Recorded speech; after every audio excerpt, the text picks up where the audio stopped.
Assalamualaikum warahmatullahi wabarakatuh. Perkenalkan, nama saya Julia Salsabila dengan NIM 220021105 dari Prodi Administrasi Pendidikan Fakultas Ilmu Pendidikan Universitas Negeri Padang.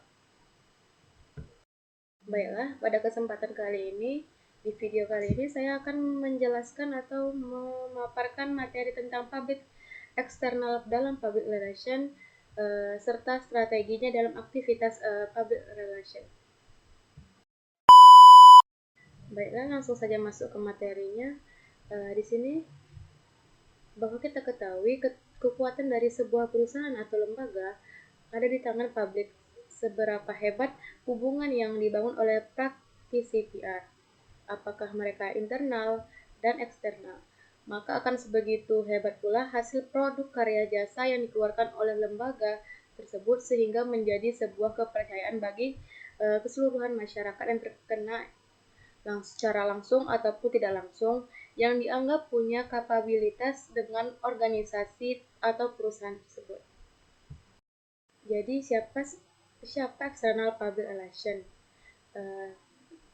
Komunikasi eksternal, jika dikaji dari sisi komunikasinya, adalah proses komunikasi atau pertukaran message atau informasi yang terjadi di antara organisasi atau lembaga, antara perusahaan dengan pihak-pihak lain yang secara umum ada di luar organisasi atau lembaga tersebut, atau khalayak di luar organisasi.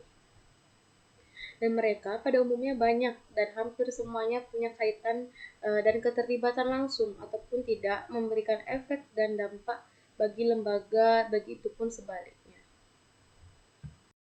Nah, public eksternal pada akhirnya akan menjadi sasaran dari kegiatan. Bahkan hampir semua kegiatan public relation menjadikan public eksternal sebagai sasaran akhir, yaitu mereka adalah orang-orang atau anggota-anggota masyarakat di luar organisasi, baik yang ada kaitannya langsung dengan lembaga atau perusahaan maupun yang diharapkan atau diprediksi bahkan diduga ada kaitan dengan lembaga tempat kita bekerja atau perusahaan yang kita organize sedemikian rupa. Jadi, siapa saja yang pantas kita sebut sebagai public eksternalnya sebuah perusahaan atau lembaga? Ketika menjadi praktisi PR di perusahaan atau organisasi manapun pasti mengerti siapa yang bisa dijadikan atau dianggap sebagai public eksternal ini.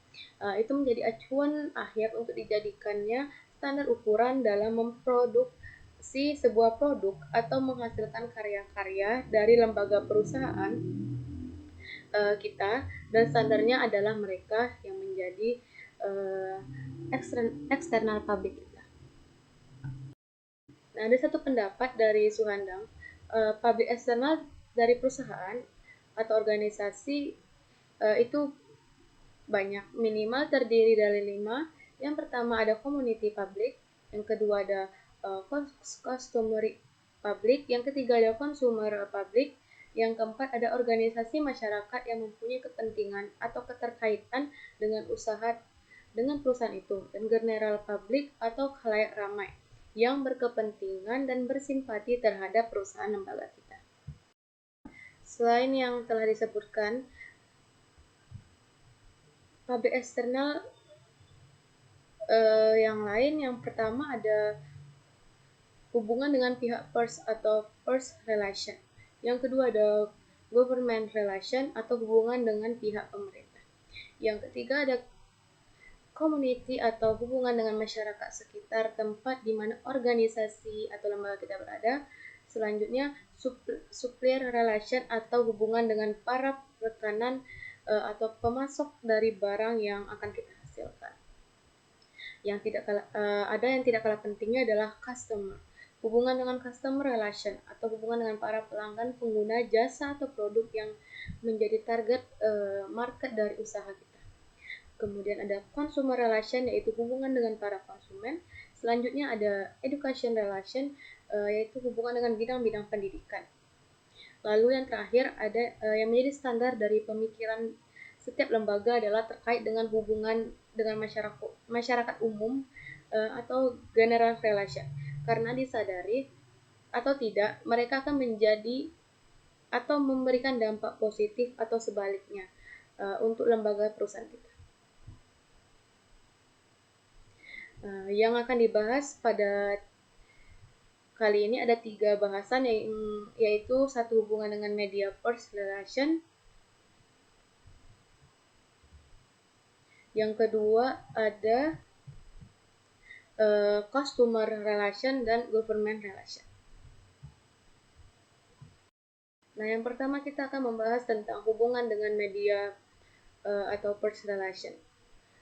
Jadi mempunyai hubungan yang baik dengan lembaga pers atau media yang akan menyampaikan berita ini sangat penting untuk dipikirkan dan disiapkan, sebab mereka mempunyai peranan yang luar biasa penting untuk kemajuan dan perkembangan organisasi atau lembaga. Kita menyangkut pemberitaan baik yang negatif maupun positif. Berarti negatif akan memberikan acuan bagi pers. Jadi kalau tidak punya hubungan baik, maka akan jadi seperti apa lembaga kita. Tidaknya kita punya relasi yang baik dengan pers tertentu. Biasanya mereka akan lebih cepat melakukan konfirmasi ketika mereka mendapatkan berita negatif, sehingga kita dapat mempersiapkan diri dan meluruskan sebelum berita itu dinaikkan. Bagi seorang praktisi PR, penting dan sebuah kewajiban harus mempunyai hubungan yang baik dengan pers, wartawan, jurnalis, atau lembaga pers, sehingga pemberitaan tentang lembaga kita akan lebih mudah dipertanggungjawabkan. Syarat penting seorang praktisi PR berkomunikasi dengan pers. Perkembangan teknologi, kemampuan komunikasi interpersonal yang handal, sehingga praktisi PR dapat berkomunikasi dengan baik antar media pers. Perkembangan teknologi dan pengaruhnya sangat besar terhadap bentuk-bentuk media. Itu memberikan pengaruh yang besar terhadap lembaga kita, maka itu pun sebagai praktisi PR harus memanfaatkannya. Peliputan yang baik oleh media akan memberikan citra baik, nama baik bagi perusahaan kita, serta meningkatkan kepercayaan pelanggan dan menumbuhkan minat pemodal untuk berinvestasi pada perusahaan kita. Media relation merupakan hubungan dengan media komunikasi dalam rangka melakukan publisitas atau memberikan respon terhadap eksternal PR sebagai sarana untuk komunikasi antara organisasi dengan publiknya untuk mencapai tujuan organisasi tentunya. Prinsip media relation yaitu membangun relasi, kemudian dikembangkan melalui media menjangkau publik. Maka itu kita butuh media dalam mempromosikan atau memberitakan tentang organisasi kita kepada publik eksternal. Baik, yang kedua ada customer relation. Ini dimaksudkan untuk meningkatkan loyalitas kita terhadap pelanggan, mempertahankan pelanggan lama dan mencari atau mendapatkan pelanggan baru. Fokus utamanya adalah kepuasan pelanggan untuk memperkenalkan produk dan penanganan keluhan dari pelanggan. Keluhan bukan untuk dihindari, tetapi kita kelola untuk perbaikan kita ke depannya. Contoh hubungan dengan customer, yang pertama ada memberikan ucapan selamat, seperti selamat ulang tahun atau yang lainnya. Yang kedua ada memberikan kiriman kartu atau melalui sosial media. Yang ketiga ada mengirimkan papan bunga. Biasanya di sini yang mengirim papan bunga ada untuk pelanggan yang sedang mengadakan acara. Yang keempat ada memberikan kalender, notebook dan sebagainya. Dengan begitu, customer akan bertahan karena merasa diperhatikan.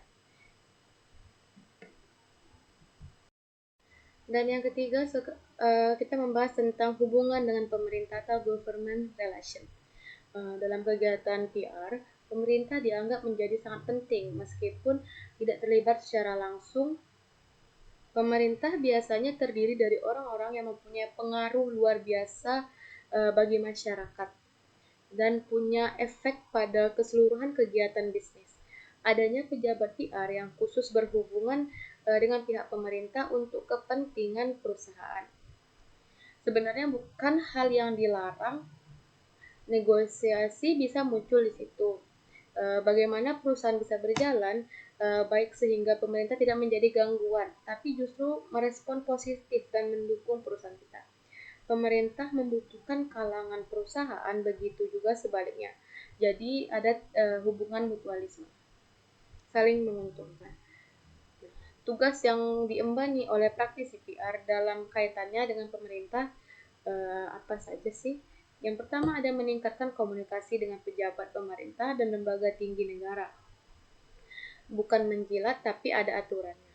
Yang kedua ada memantau lembaga pembuat keputusan dan peraturan pada area yang mempengaruhi perusahaan mereka. Yang ketiga ada mendorong partisipasi para pemilih rakyat pada setiap lapisan masyarakat supaya menghasilkan kebijakan-kebijakan yang berpihak pada masyarakat banyak, masyarakat luas. Dan yang keempat ada mempengaruhi undang-undang yang berdampak luas pada ekonomi masyarakat. Nah, kita memberikan masukan bagi pembuat kebijakan tersebut. Selanjutnya yang kelima meningkatkan kesadaran dan pemahaman pembuat keputusan ini. Ini penting bagi seorang PR.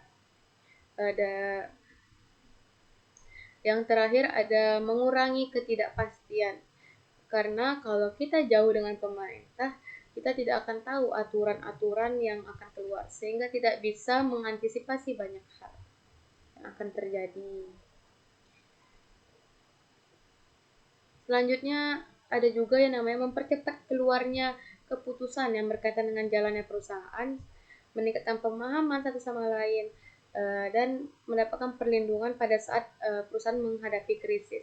Hubungan pemerintah perlu mendapatkan perhatian. Itulah mengapa penting menjalin hubungan dengan pemerintah tersebut.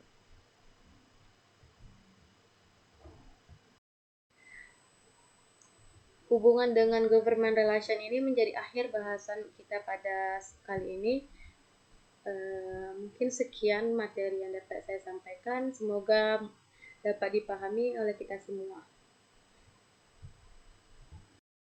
Apabila ada kesalahan dalam perkataan, saya mohon maaf. Saya akhiri. Assalamualaikum warahmatullahi wabarakatuh. See you.